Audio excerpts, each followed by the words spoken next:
702 की राशि समिति को प्रदान की जाती है। ऐसे दानदाताओं के लिए हम बड़ा दिल से कामना करते हैं कि वो उनके तन में, मन में और धन में वास करे। जय सेवा, जय फड़ापे, जय जोहार जोहार। इसी बीच हमारे बलिराम जी कुमरे जो भास्केड़ा से चलकर आए हैं, इनकी ओर से भी 500 रुपए की राशि कोया पुण्यम समिति को प्राप्त होती है। हम बड़ा दिल से कामना करते हैं दानदाता के तन में, मन में वास करे। राज सिंह जी हमने जो पेपरिया से चलकर आए हैं, इनकी ओर से भी कोया पुण्यम समिति को 200 रुपए की राशि प्राप्त होती है। हम बड़ा दिल से कामना करते हैं ऐसे दानदाता के तन में, मन में वास करे। जय सेवा, जय फड़ापे। और कोई भी सदस्य आकर के यहाँ से पैसे ले जाए भैया। मेहरबान जी बढ़करे ये भी बांसखेड़ा से चल कर आए हैं, इनकी ओर से भी 250 रुपए की राशि कोया पुण्यम समिति को प्राप्त होती है। हम बड़ा देव से कामना करते हैं ऐसे दानदाता के तन में, मन में वास करें। जय शिवा, जय फड़ापे, जय गौड़।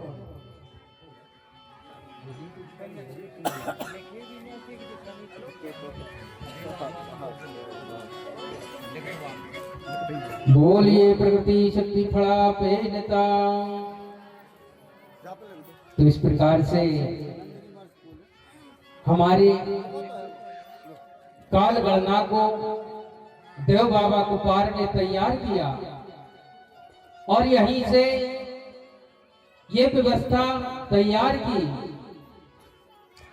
और वो व्यवस्था हमारी ऊना और पूना की व्यवस्था है। तो यहां से एक देव, दो देव, तीन देव का वंश मेल विस्तार नहीं हुआ ऐसा बताया जाता है। तो यहां से 4 देव, 5 देव, 6 देव, 7 देव वाले हमारे पाए जाते हैं। तो हमारी जो व्यवस्था कुपार बाबा ने जो व्यवस्था तैयार की, उस व्यवस्था को 2 पारियों में विभाजित किया गया। एक ऊना पारी और एक पूना पारी, यानी 4 देव वाला 5 देव वाला का संबंधी होता है। 6 देव वाला 7 देव वाला का संबंधी होता है। यानी 4 देव 6 देव ये एक पारी में आते हैं और 5 देव 7 देव ये एक पारी में आते हैं, ऊना और पूना। इसी प्रकार जब देव बाबा कुपार ने ये व्यवस्था तैयार की तो 1 देव, 3 देव, 5 देव, 7 देव, 9 देव, 11 देव, इनको एक पारी में रखा, एक पटल में रखा। और यहां से 2 देव, 4 देव, 6 देव, 8 देव, 10 देव, 12 देव, इनको एक पारी में रखा। इनको व्यवस्था दी और यही शिक्षा दीक्षा अब कुपार बाबा उनको देंगे कि हमको किस प्रकार से सगा समुदाय में जाकर के और इसका प्रचार प्रसार करना है, सगा समुदाय को बताना है। क्योंकि देव बाबा कुपार ने अपने पिता के यहाँ पूर्वाकोट गणराज में इस बात को महसूस किया था। जिस वक्त वो अपने पिता के साथ एक बार राजकाज का काम हाथ बटाने के लिए वहां पहुंचे थे, तो उस वक्त एक जोड़ा ऐसा आया था जिस जोड़े को लोग पकड़ करके लाए थे। तो वह जोड़ा भाई बहन का जोड़ा था और उसी समक्ष राजा ने उनको, पुलिसो राजा ने मृत्यु दंड दिया था कि इन्होंने वो काम किया है जो दुनिया का कोई भाई बहन नहीं कर सकता, इसलिए इनको मृत्यु दंड दिया जाए। तो यही बात देव बाबा कुपार के मन में घूम रही थी। इसका कारण क्या है जो राजा महाराजा ने इनको मृत्यु दंड दिया, तो इसका मैं शोध करूंगा, विचार करूंगा। ये अपने मन में वह दृढ़ निश्चय कर लेते हैं। उसी समय इस गुणवाना लैंड में आर्यों का आगमन हो जाता है। जब आर्यों का आगमन हो जाता है तो वो पूर्वाकोट गणराज्य पर चढ़ाई कर देते हैं। जब वह चढ़ाई कर देते हैं तो राजा पुलशुभ कुपार को बागडोर सौंप देते हैं कि सेना के सेना नायक तुम रहोगे, सेनापति तुम रहोगे और सेना का मार्गदर्शन तुम करोगे। तो कुपार बाबा जंग लड़ने के लिए अपने सैनिकों के साथ जाते हैं। तो कुपार बाबा विजय तो पा लेते हैं, लेकिन उनकी सेना नष्ट ज्यादा हो जाती है। उनकी तरफ से लोग ज्यादा मृत हो जाते हैं। तो कुपार बाबा ये विचार करते हैं कि जब मेरी सेना अधिक थी, शत्रु की सेना से मैं बलवान था, जब अधिक सेना होने के बावजूद भी मेरी सेना से ज्यादा लोग मरे, इसका कारण क्या है? इसका कारण मैं पता करूंगा। और उसी समय ग्राम गणराज्यों में बीमारी फैल जाती है, नाना प्रकार की बीमारी। तो उस बीमारी का निदान कुपार बाबा करते हैं।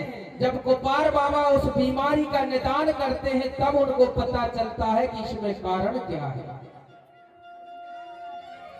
तो उसी शोध करने के लिए, उसी व्यवस्था को बनाने के लिए देव बाबा कुपार ने ये तप साधना की थी।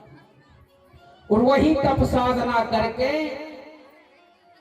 वही सत्य ज्ञान देव बाबा कुपार अपने शिष्यों को बताएंगे कि हमको किस प्रकार चलना है, हमारे रिश्ते नाते क्या हैं। और इसका कारण उनको पता चल गया था। आज भी ये व्यवस्था है हमारे सगा समुदाय में, जो देव बाबा कुपार ने जो व्यवस्था तैयार की है।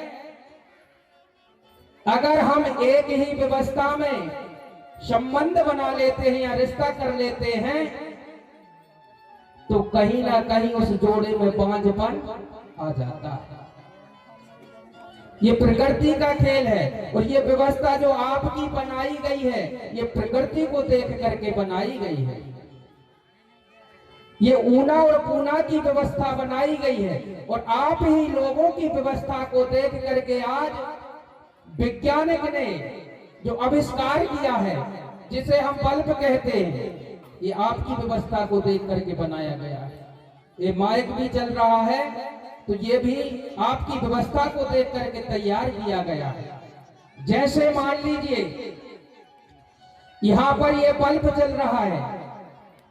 ये बल्ब कैसे जल रहा है कि इसमें अर्थ और फेस लगे हुए, इसलिए ये बल्ब जल रहा है। और अगर इस बल्ब में हम फेस ही फेस जोड़ देते हैं तो ये बल्ब फूट जाता है, फूट जाएगा। यही हमारी व्यवस्था है।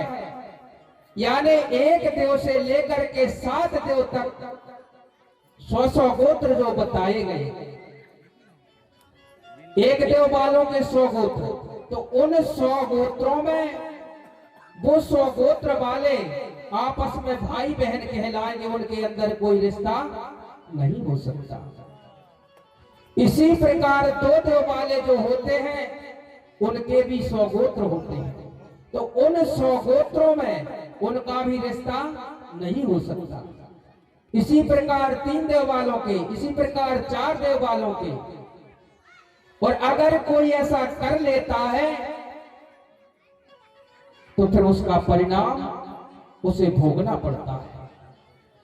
यानी इसे हमें नष्ट करने की जरूरत नहीं। कोई लोग ऐसा कर भी लेते हैं तो 3 पीढ़ी के बाद में वो पीढ़ी अपने आप नष्ट हो जाती है, क्योंकि उस परिवार में बांझपन आ जाता है, यानी संतान प्राप्ति नहीं होती।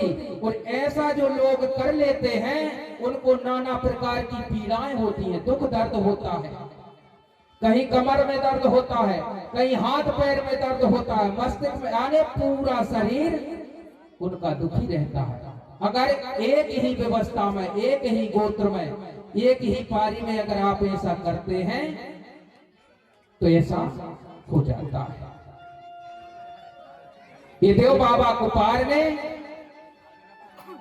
वही शोध कर लिया था, विचार कर लिया था कि मैं जाकर के इसकी खोज करूंगा और ये विजान मैं सगा समुदाय को दूंगा।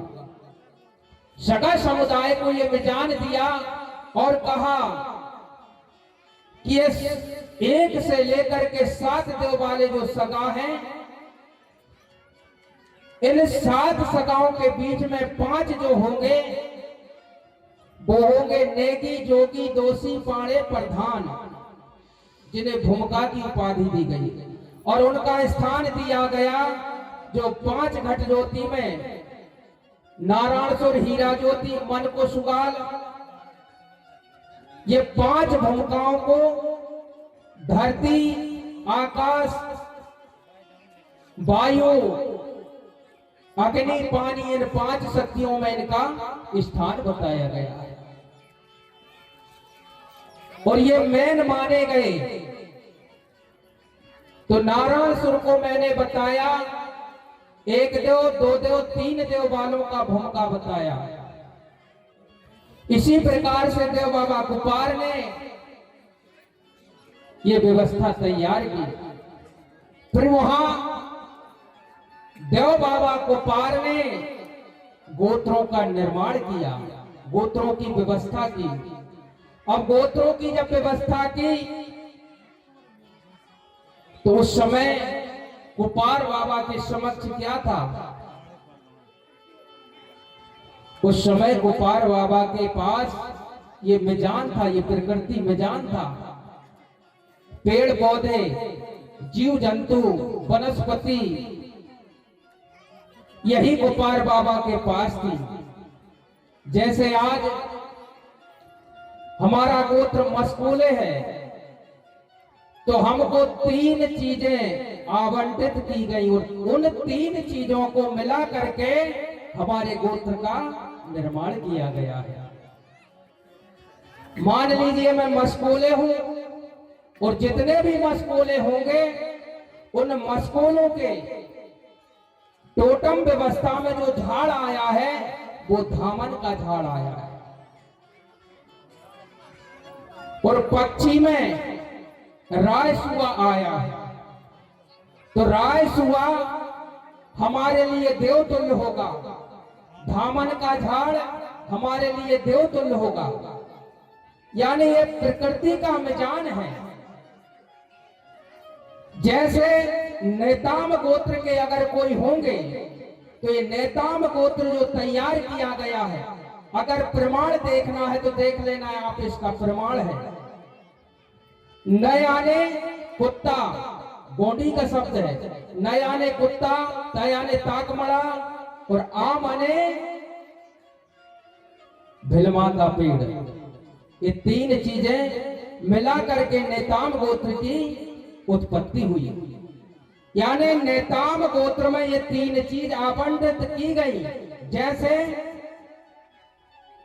कुत्ता अगर कछुआ को देखेगा तो भूखेगा नहीं, ये प्रमाण है। कुत्ता अगर कछुआ को देखेगा तो उसको देख करके भूखेगा नहीं, क्योंकि उसको पता है कुत्ता को कि ये मेरे साथ जुड़ा हुआ है।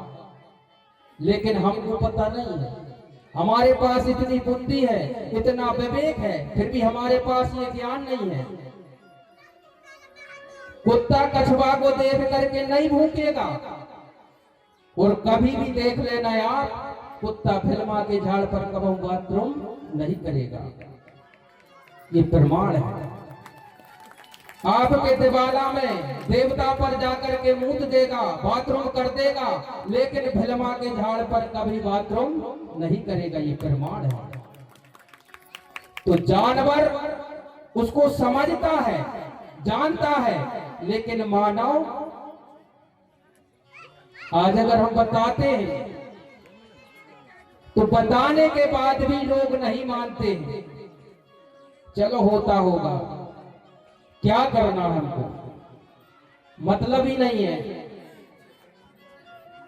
परेशान भी लोग इसी कारण से,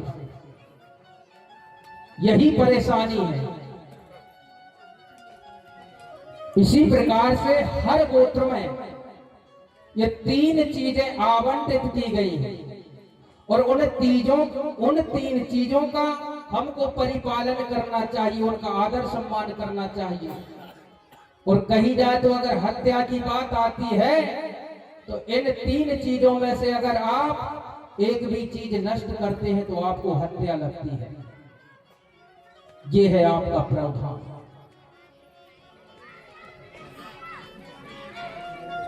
ये हमारी व्यवस्था है। जैसे यहां पर मरकाम बैठे हुए हैं तो मरकाम, इनका झाड़ मरका मड़ा है।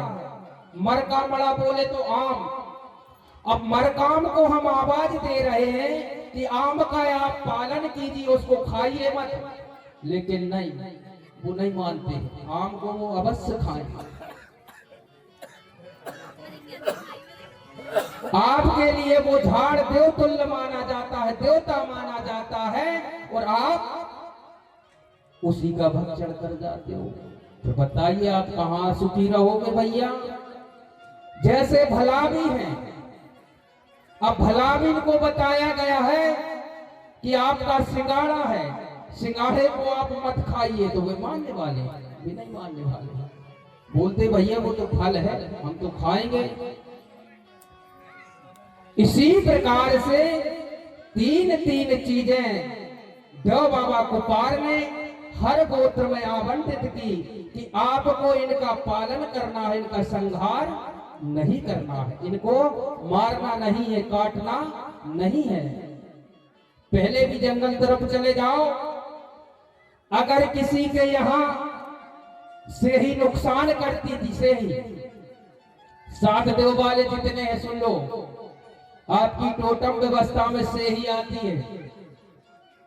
से ही अगर नुकसान करती थी उइके जी के यहां, परते जी के यहां या और किसी के यहां, तो अगर उइके जी परते जी 7 देव वालों के घर रहना देने के लिए पहुंच गए कि भैया तुम समझा लो तुम्हारे देवता को हमारे यहाँ खेत में जाकर के नुकसान करते हैं, अगर आप रहना दे करके वापस आ गए तो दोबारा से ही उनके वहां पर उनके खेत में वापस नहीं जाती थी। ये प्रमाण है, फिर भी तुम नहीं पहचान पा रहे हो आप। और जैसे जंगल में शेर अगर नुकसान पहुंचाता था, किसी को घात पहुंचाता था, किसी के बैल ढोरों को मारता था, और उसका अगर ठिकाना कहीं आसपास होता था तो सब लोग मिलकर के उइकों के पास जाते थे, भैया तुम्हारे देवता को समझा लो आज हमारा नुकसान करता है, तो फिर वो अपना स्थान वहां से छोड़ देता था। ये प्रमाण है, क्योंकि उसको पता चल जाता था कि यहाँ से लोग जो हमें मानते हैं उनके पास रहना देने के लिए गए हैं, इसलिए वो कुछ ना कह पाए, इससे पहले ये जगह ही बदल दे। ये प्रमाण है, फिर भी हम नहीं समझ पा रहे। तो चलिए इस व्यवस्था को हम कल सुनेंगे जो देव बाबा कुपार ने तैयार की है। इसमें हम बताएंगे कि देव बाबा ने जितने हमारे पास गोत्रों की व्यवस्था है उन गोत्रों को टोटम व्यवस्था में कौन सा झाड़, कौन सा पक्षी, कौन सा जानवर आवंटित किया गया है उसे हम बताएंगे। तो और कल ही इन देवताओं के नाम लिखाएंगे और कौन सा देवता कौन सी धातु में है ये व्यवस्था बताएंगे। तो सभी लोग कल अधिक से अधिक संख्या में पहुंचेंगे। इसी बीच हमारे राजा रानी